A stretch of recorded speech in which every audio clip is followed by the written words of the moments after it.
Ils ont facilement perdu des dizaines de kilos, ils ont retrouvé la santé, ils ont soigné leur cancer, leurs problèmes cardiovasculaires, baissé drastiquement leur cholestérol sanguin, soigné leur diabète et bien plus encore. Voici les résultats surprenants que vous pouvez obtenir avec une alimentation végétale. Vous êtes prêts? Alors c'est parti!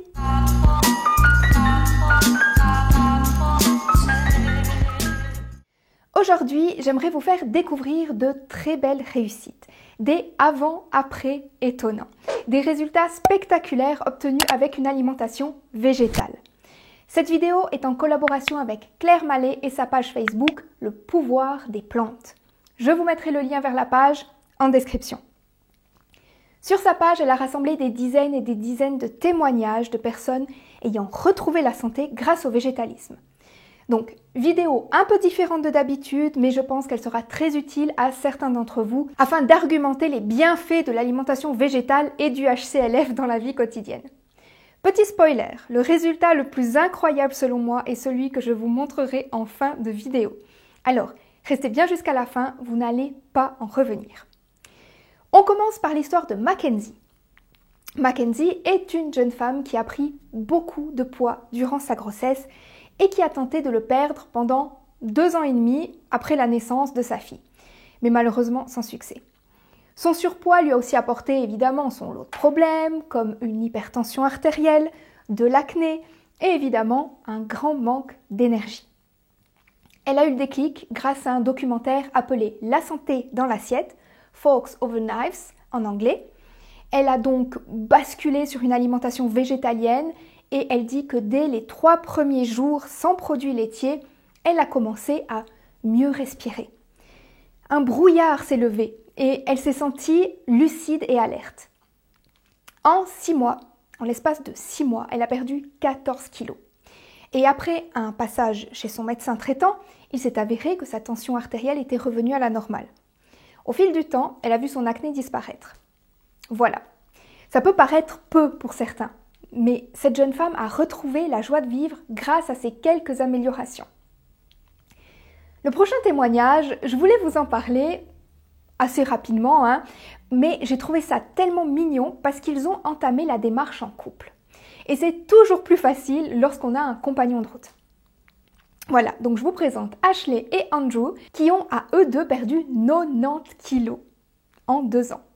90 kilos pour les Français, pardon.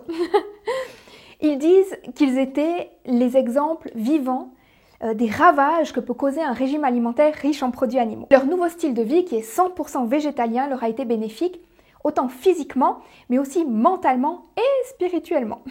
Bref, ils sont ravis. Maintenant, on va s'éloigner de la perte de poids et parler du côté santé, avec le témoignage d'une sportive.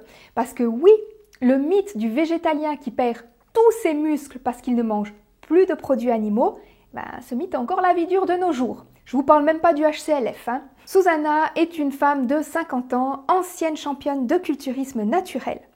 Son mantra, c'était donc protéines, protéines, protéines. 6 fois par jour, elle mangeait du poulet, de la viande, du poisson, des blancs d'œufs ou encore de la protéine en poudre. Elle en consommait jusqu'à 300 grammes par jour. Je suis certaine que vous imaginez déjà la catastrophe. Ensuite, elle est devenue joueuse de tennis en compétition. Elle mangeait moins de protéines et de plus en plus végétarien. Et elle dit que son corps se sentait déjà mieux ainsi. Tu m'étonnes. D'ailleurs, il y a quelques joueurs de tennis qui sont actuellement végétaliens et qui ont des résultats extraordinaires. Bref, malgré tout, elle voyait autour d'elle ses proches qui succombaient de maladies chroniques, de cancers, de crises cardiaques, dont une en plein milieu d'un match de tennis. Elle a donc abandonné son alimentation végétarienne et elle est devenue végétalienne, avec une alimentation faible en gras. HCLF, en d'autres mots.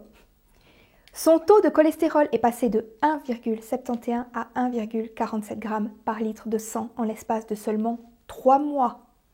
Elle se sentait bien, ses performances et sa récupération après l'entraînement se sont améliorées et à 50 ans, elle est plus en forme que jamais. Je trouve plus mes mots tellement c'est incroyable.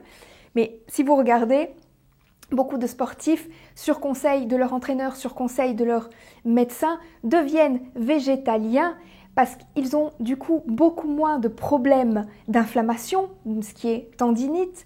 Ils ont une récupération aussi qui est beaucoup plus rapide après l'entraînement ou après un match. Elle a été tellement surprise par ces fantastiques résultats qu'elle projette d'écrire un livre sur la nutrition végétale pour les athlètes. Et elle dit une chose super importante. Ce n'est pas parce que les athlètes ont l'air en forme, comme ça de l'extérieur et en bonne santé, qu'ils sont en fait en bonne santé à l'intérieur. C'est ce que je dis à ceux qui font des régimes cétogènes, paléo ou je ne sais quoi d'autre. Ils me disent « Oh, j'ai perdu du poids, donc ça fonctionne ». Oui, mais si on gratte un peu le vernis, à l'intérieur, au niveau de votre organisme, c'est la pagaille. On en arrive à la dernière histoire. C'est aussi l'histoire qui a le plus marqué la créatrice de la page Facebook, Claire, et c'est vrai que cette histoire est incroyable, vous allez voir. D'ailleurs, c'est celle qui m'a marquée tout de suite quand je l'ai lue, c'est incroyable. Je vous expliquerai ensuite pourquoi c'est si incroyable.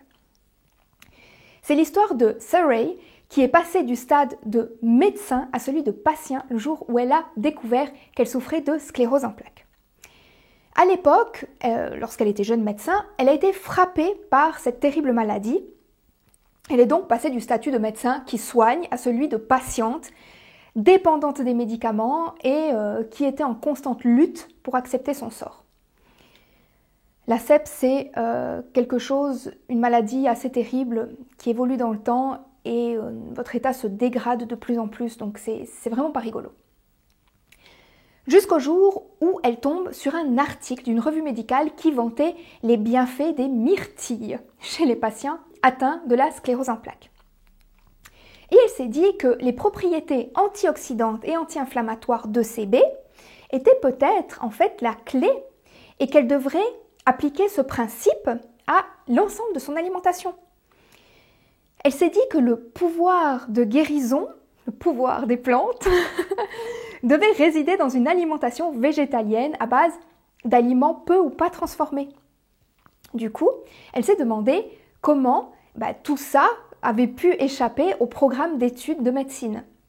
Oui, c'est toujours le même problème, hein. La médecine allopathique, donc la médecine conventionnelle occidentale, ne soigne pas la cause, mais elle soigne le symptôme.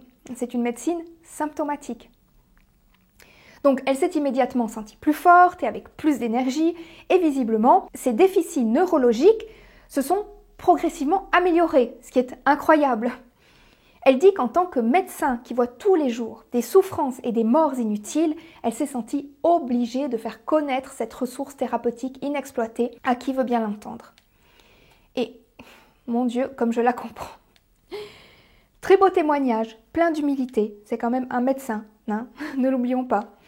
C'est vraiment des témoignages qu'il faut relayer au maximum pour que les gens prennent conscience que leur état de santé, c'est pas une fatalité. Il suffit parfois d'un simple changement alimentaire pour guérir. Cette dame a également écrit un livre et je vous mettrai le lien vers son site internet en description si ça vous intéresse. Petite explication de comment cette personne a pu guérir, hein, j'ai failli oublier de vous l'expliquer. Eh bien c'est très simple. La sclérose en plaques, c'est une maladie auto-immune. Ça veut dire que notre propre système immunitaire se retourne contre nous. Ici, il va considérer la gaine de myéline autour des nerfs comme un corps étranger à détruire. Je vous la fais simple, hein, je ne vais pas vous faire un cours d'anatomie dans cette vidéo, mais la gaine de myéline, c'est une membrane composée de gras qui entoure nos nerfs et qui va donc être attaquée par notre système immunitaire lorsqu'on a une CEP, ce qui va déclencher une réaction d'inflammation jusqu'à l'altération de cette gaine de myéline qui va être un peu comme rongée, on va dire, par l'inflammation. Ce phénomène est appelé démyélinisation. Certaines personnes, non, en réalité, beaucoup de personnes diront « la myéline, c'est du gras ». Alors, pour soigner la CEP, il faut manger du gras, des oméga 3, etc. Ben non, parce que, comme nous l'avons vu, la CEP, c'est avant tout une maladie inflammatoire. La cause, c'est l'inflammation. Donc, il faut des aliments anti-inflammatoires et donc une alimentation végétale, tout simplement. Une alimentation riche en antioxydants. C'est tellement logique. Mon Dieu, c'est tellement logique. Il faut soigner la cause, pas le symptôme. La première chose que je remarque chez mes patients qui se lancent en HCLF, c'est un regain d'énergie. et par la suite une perte de poids, s'ils avaient besoin d'en perdre évidemment. Ensuite survient une grande amélioration, voire la disparition de certains symptômes et certaines maladies. Mais ne me croyez pas. Ne croyez pas non plus ces témoignages. Testez par vous-même. Faites-vous votre propre opinion. Et si vous constatez que c'est du vent, revenez à votre alimentation d'avant. Mais essayez. Je suis évidemment à votre disposition pour une consultation en ligne si vous avez besoin de soutien, d'un petit coup de main, d'un petit coup de pouce pour vous lancer. Dites-moi en commentaire, quelle histoire vous a le plus marqué? Personnellement, je trouve qu'elles sont toutes super, mais tout comme Claire, la fondatrice de la page Facebook Le pouvoir des plantes, je trouve la dernière histoire juste incroyable.